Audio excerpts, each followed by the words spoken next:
Hoy ya tenemos con nosotros a Miguel Ángel Santoro. ¿Cómo te va, Pepe? Buenas noches. ¿Cómo te va, Daniel? Un placer. Buenas noches.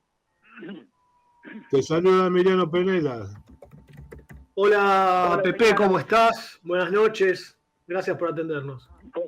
Pepe, bueno, nos hemos enterado que los amigos que han tenido la virtud de concretar esta estatua tuya han logrado, a través de la conversación con Néstor Conde, un directivo secretario de Independiente, la posibilidad de que sea instalada en el hall central Arsenio Erico.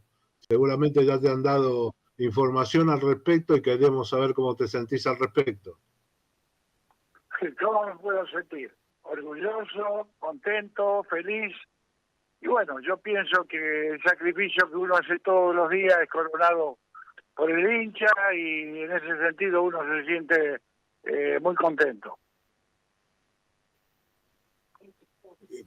¿Qué expresión de agradecimiento tenés para los muchachos que tuvieron esta iniciativa de poder concretar, ¿no?, tu imagen para siempre, para perpetua, dentro del estadio Independiente? Son las generaciones, vos fíjate que la mayoría son gente joven, pero son lógicamente inculcados y hablados por los padres. Son las generaciones que van llegando y a través del tiempo van mostrando lo que ellos quieren y lógicamente valoran el esfuerzo que uno hizo y lógicamente fue coronado con muchos éxitos. Sí, me acuerdo perfectamente de aquella noche de neblina en el Estadio Centenario de Montevideo en 1964, cuando minutos antes del partido contra Nacional de Montevideo, que la final de la Copa Libertadores de América, 1964, reitero, te dijo que ibas a ser el titular. La rompiste aquella noche, ¿no?, sacando el 0-0, que después fue determinante en la definición en Avellaneda, ganando 1-0 con gol de Mario Rodríguez la primera Copa Libertadores. Qué memoria, macho, Se ve que lo viviste. Escúchame, Daniel. Sí. Vos sabés que para mí es un partido histórico, porque era un partido muy simbólico. Una responsabilidad tremenda, pero por suerte Dios me iluminó, las cosas salieron bien, el resultado fue positivo y tuvimos la revancha, como dijiste vos, en el estadio nuestro de Avellaneda, y con gol de Mario Rodríguez salió por primera vez un equipo argentino campeón de América. Tuviste en los dos partidos, en realidad tuviste jugadas similares, tanto en los dos partidos contra Nacional en el 64 como contra el Inter después, ¿no? Porque tanto en Avellaneda como en Italia y España tuviste esas arrojadas a los pies de los delanteros del rival. Por ejemplo, acá en Avellaneda contra el Inter, contra Jair, el brasileño, determinante en el resultado, esa tajada, ¿no?, para el 1-0 con 10 hombres. También le paraste a Mazzola en el San Siro. O sea que fue una jugada que los italianos te querían de alguna manera doblegar debajo y vos le tapabas la pelota, ¿no? Era una de tus grandes virtudes, saber salir del arco para achicar, ¿verdad?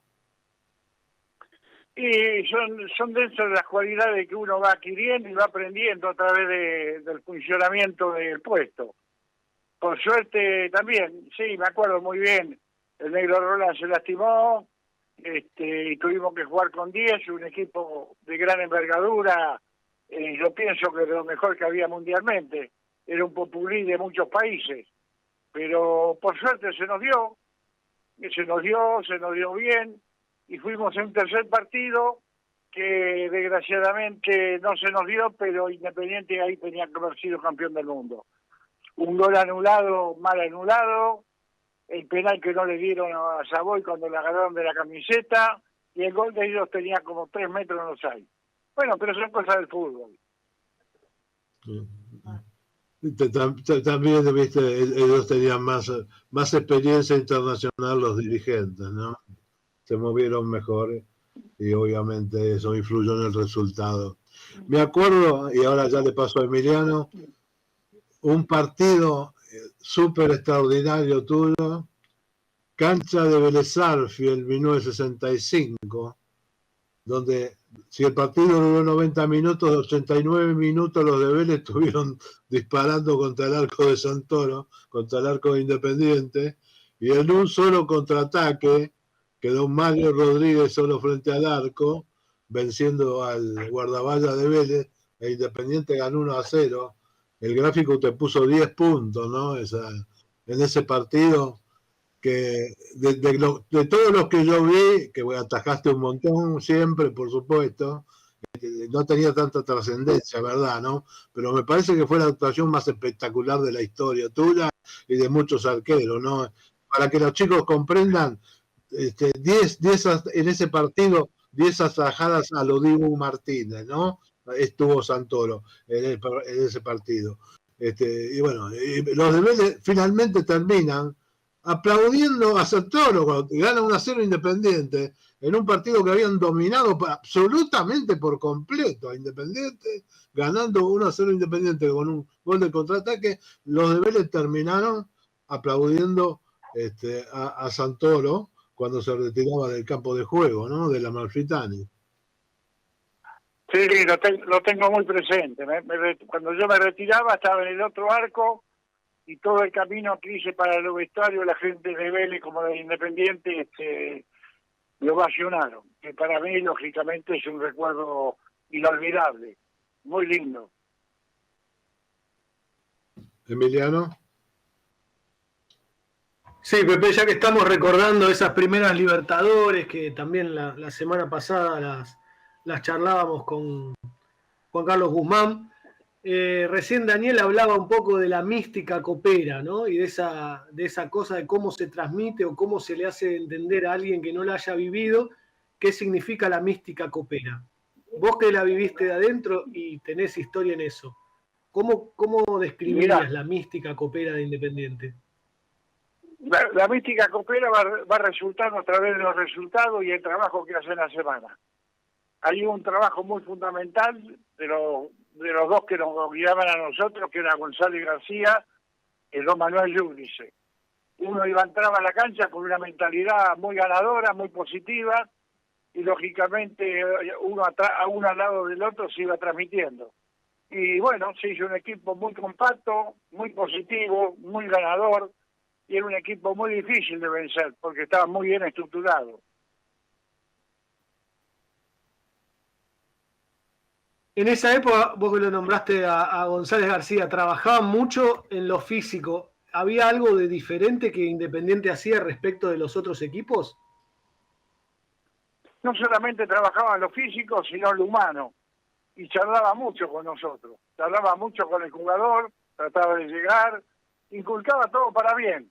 Y lógicamente el jugador en ese sentido lo asimilaba y a través de los resultados de los domingos iba cada vez teniendo más creencia. Así que yo pienso que fueron uno de los baluartes. Ellos con Brandao, que Brandao también fue otra persona que trabajaba anímicamente muy bien con el grupo. Claro, por ejemplo, disculpa Emiliano, aquella conquista de Independiente en 1967, ¿verdad? Cuando ustedes los futbolistas lo alzan en andas a Brandao porque se retiraba de Independiente, dejando un recuerdo inolvidable, ¿no? Hizo una campaña sensacional, porque fue un año que salió campeón y subcampeón. Salimos mucho de gira, pero esas cosas son como él, una pequeña discusión con los dirigentes y Brandao, que era una gran personalidad, nos dio el paso para atrás y se fue. Y se fue con toda la gloria porque me recuerdo yo que se fue en barco y nosotros todo el plantel fuimos a despedirlo. Sí, realmente. Fue una tarde muy emocionante para Independiente aquella. Emiliano.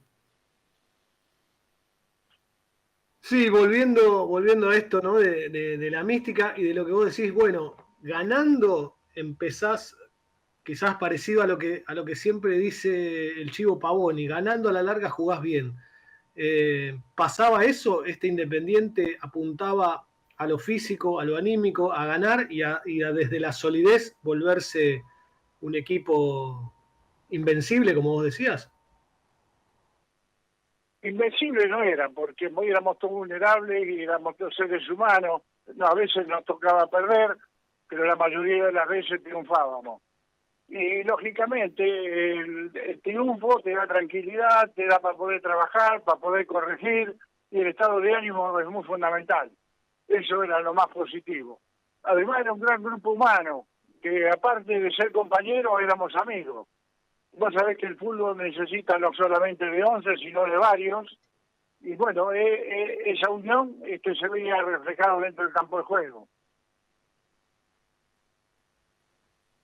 Y en ese entonces, cuando vos decís, bueno, un equipo salía de memoria, no había tantos pases como hay ahora, tantas transferencias, tantos recambios, la gente ya sabía de los 11 de memoria, pero bueno, había algunos recambios. ¿Cómo se sostenía el trabajo de un equipo que solía ganar, que no era invencible, pero solía ganar, con el resto del plantel, por ahí con algunos muchachos que no les tocaba entrar tanto? ¿Cómo se trabajaba eso? Bueno, se trabaja más, prácticamente se trabaja más con el que no juega con el que juega. Porque el que juega normalmente está contento, el que va al banco está regular y el que no juega está mal. Y eso es con el que más tenés que trabajar porque en cualquier momento lo podés necesitar y ser útil para el equipo. Pero en ese sentido, por eso yo te digo que es muy importante el factor anímico. Y en ese sentido la gente que yo te mencioné trabajaba muy bien. Recién hablábamos del tema anímico, de los jugadores, ya te traigo un poco más a la actualidad, y decimos, bueno, que a veces los hinchas, sobre todo en estos tiempos, estamos impacientes, ¿no? Y entonces entra un jugador y da un pase atrás, y ya por ahí no nos cae bien, y empiezan los murmullos, y a la segunda pierde una pelota, y por ahí hay un insulto. ¿Cómo convive el jugador con eso? ¿Cómo trabaja hoy con eso? ¿Cómo lo ves en Independiente? Mira, para poder jugar y poder resolver todas esas cosas tenés que tener una gran personalidad. Y a veces lo que nos está fallando, la gente grita un poquitito y en vez de contribuir, lógicamente en ese sentido al chico le saca voluntad y porque está creciendo, piensa que está haciendo malas cosas, hasta que se consolida. Pero es cuestión de tiempo y de madurez futbolística.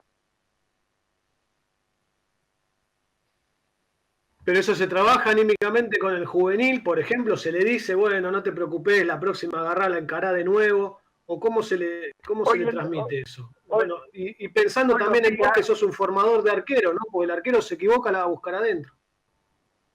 Mirá, uno trabaja mucho en la parte física, en la parte táctica, y lógicamente trabaja mucho en la parte anímica. Nosotros, por ejemplo, sabemos lo que el jugador siente cuando las cosas no salen bien o cuando se equivoca, que la equivocación también está dentro de la formación.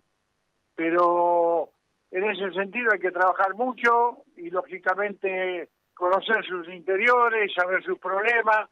Y hoy en todos los planteles hay psicólogos que se ocupan de eso y lo hacen muy bien. Y para el puesto tuyo, para el puesto de arquero, es clave, ¿no? Y lógicamente, yo hablo mucho con los chicos. Muchos chicos los vas educando, les vas enseñando, y bueno, todo eso va influyendo. Pero, como te dije anteriormente, uno que estuvo tantos años bajo los palos, tantas situaciones que tuvo, buenas, malas, regulares, habla con ellos y trata de convencerlos y orientarlos.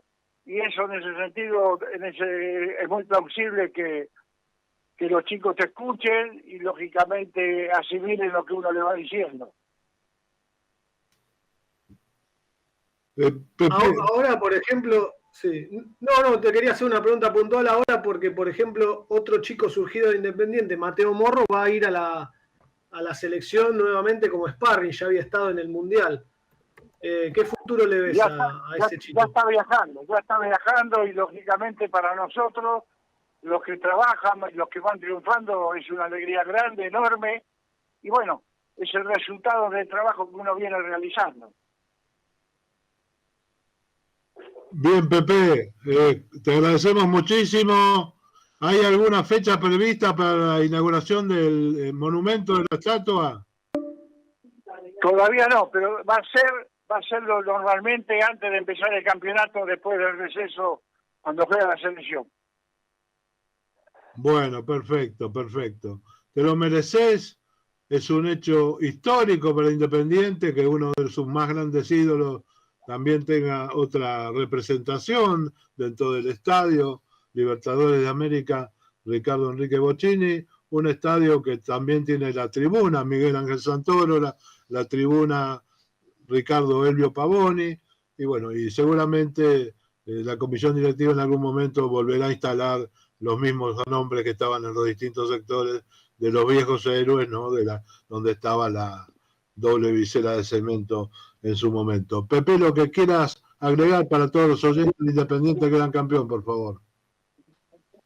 Lo que te puedo agregar, que por intermedio tuyo, que te escucha muchísimo la gente independiente, darle un gran agradecimiento a todos ellos que contribuyeron para hacer la estatua, y para mí es un reconocimiento imborrable y para mí me siento muy honrado. Te mando un abrazo grandote, Daniel. Una cosita más, Pepe, una cosita más te quiero agregar, porque en estas horas yo estoy cumpliendo 55 años en el periodismo, y una de las primeras notas que me encomendaron fue hablar con vos, ¿no? Obviamente no te vas a acordar porque hace muchísimos años, pero bueno. Desde ese momento, hasta el instante en que te fuiste, ¿no? En el 74, que el gráfico me dijo que cubría todo el día de Santoro. ¿Te acordás que convivimos desde la mañana hasta que te retiraste del estadio con tu presencia, aquel 2-0 en el cual vos le entregaste el arco a Popeye Gay? Vos sabés, Daniel, que vivimos momentos muy lindos en Independiente. Vos eras muy joven, te acompañabas y yo te decía sonrisal porque siempre te reía. Y bueno, son esos recuerdos lindos, Daniel, que los podemos contar y lógicamente es historia linda de Independiente. Te mando un abrazo, un saludo grande a todos los oyentes. Te agradezco mucho. Y a todos los muchachos, agradezco mucho. A todos los muchachos de la mesa. Gracias, Pepe, muy amable. Bueno, merecido reconocimiento, ¿verdad, Emiliano? A Miguel Ángel. Sí, al fin. Al fin se va a dar la colocación de esa estatua, bueno, después de la Copa América, y sí, lo tiene merecido. Además, Pepe, claro, trasciende generaciones, nosotros lo hemos visto, yendo a la cancha, caminando entre la gente, y chicos de 8, 9, 10 años, 15 años, pidiéndole fotos. Lógicamente que no lo vieron jugar, yo tampoco lo vi jugar, pero uno cuando lo ve y cuando lo tiene enfrente sabe de su bonomía y de su don de gente, lo transmite. Muy bien, para que te des una idea, era una mezcla de Isla, Mondragón y de Dibu Martínez, para que te des una idea. Pepe, sí, hace poco estaban queriendo hacer... Sí. No, estaban queriendo hacer un 11 histórico de Independiente y yo no dudaría en ponerlo como arquero, aunque no lo haya visto, más allá de, bueno, por supuesto, algunos videos, algunos recortes que hay, pero no en la cancha, me refiero. No dudaría porque trasciende además todo lo que le dio en esta cosa de que sigue formando jugadores y sigue perteneciendo a ese espíritu independiente que es el que nos hace enorgullecer y sentir, bueno, por gente como Pepe Santoro somos el orgullo nacional también. Sí, me agradaría muchísimo que los que en su momento iniciaron un tema similar con Ricardo Elvio Pavoni también pudieran concretarlo, ¿no? Porque realmente convivieron todo su derrotero del Independiente desde el minuto 1 en que llegó en el 65 Pavoni hasta el momento final de la despedida de ambos, ¿no? Santoro un poquito antes que el Chivo, pero bueno, son los dos grandes próceres en cuanto a la historia de la Copa Libertadores de América, junto con todos los demás, ¿no? Desde ya, ¿no? Pero bueno, el símbolo, ¿no? Es esa tapa del gráfico de 1973, con Santoro en la Copa Libertadores y Pavoni en el Estadio Centenario de Montevideo después de haberle ganado al Colo-Colo.